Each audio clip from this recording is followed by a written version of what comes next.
नमस्कार मंडळी. खानदेशची भूमी ही संतांची आणि ऐतिहासिक वास्तूंची भूमी म्हणून ओळखली जाते. आज आपण अशाच एका जागृत देवस्थानाबद्दल जाणून घेणार आहोत, जे जळगाव जिल्ह्यातील पारोळा तालुक्यातील शिरसमणी येथे स्थित आहे. संत उदासी बाबांचा मठ आणि तेथील प्राचीन नंदा बारव ही केवळ श्रद्धेचे केंद्र नसून ते आपल्या प्रगत स्थापत्यशास्त्राचा आणि समृद्ध परंपरेचा एक जिवंत पुरावा आहेत. जळगाव जिल्ह्यातील पारोळा तालुक्यातील शिरसमणी येथे ऐतिहासिक आणि आध्यात्मिक महत्त्व असलेला संत उदासी बाबांचा मठ आहे. या मठाच्या प्रांगणात 2 ऐतिहासिक नंदा बारव विहिरी असून येथे दरवर्षी मोठी यात्रा भरते. हे ठिकाण महाराष्ट्राच्या कानाकोपऱ्यातील हजारो भाविकांचे श्रद्धास्थान मानले जाते. शिरसमणी गाव येथील उदासी मठ. विशेष माहिती. ऐतिहासिक वारसा. पारोळा तालुक्यात विशेषतः शिरसमणी गाव परिसरात प्राचीन वारसा आणि आध्यात्मिक जागृती आहे. नंदा बारव.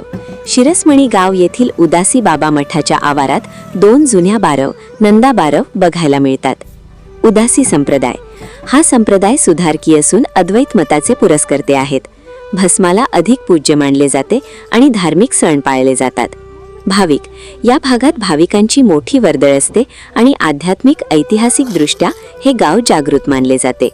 शिरसमणी तालुका पारोळा. संत उदासी बाबा मठ व ऐतिहासिक वारसा. जळगाव जिल्ह्यातील पारोळा तालुका हा ऐतिहासिक वारसा लाभलेला प्रदेश आहे, परंतु या तालुक्यात शिरसमणी येथील संत उदासी बाबांचा मठ हे आध्यात्मिक ऊर्जेचे एक अतिशय जागृत केंद्र मानले जाते. महाराष्ट्राच्या कानाकोपऱ्यातून हजारो भाविक येथे नतमस्तक होण्यासाठी येतात. 1. संत उदासी बाबांचे समाधीस्थळ. या मठाच्या परिसरात प्रवेश केल्यावर सर्वात प्रथम जाणवते ती म्हणजे येथील शांतता आणि पवित्रता. मठाच्या मुख्य भागात संत उदासी बाबांचे समाधीस्थळ आहे. हे समाधीस्थळ भक्तांसाठी श्रद्धेचे मुख्य केंद्र आहे. येथे येणारा प्रत्येक भाविक मोठ्या श्रद्धेने दर्शन घेतो. उदासी संप्रदायाची अद्वैत विचारधारा आणि संत उदासी बाबांचे कार्य आजही या परिसरात अनुभवता येते. 2. भव्य महादेव मंदिर आणि पितळी शिवलिंग.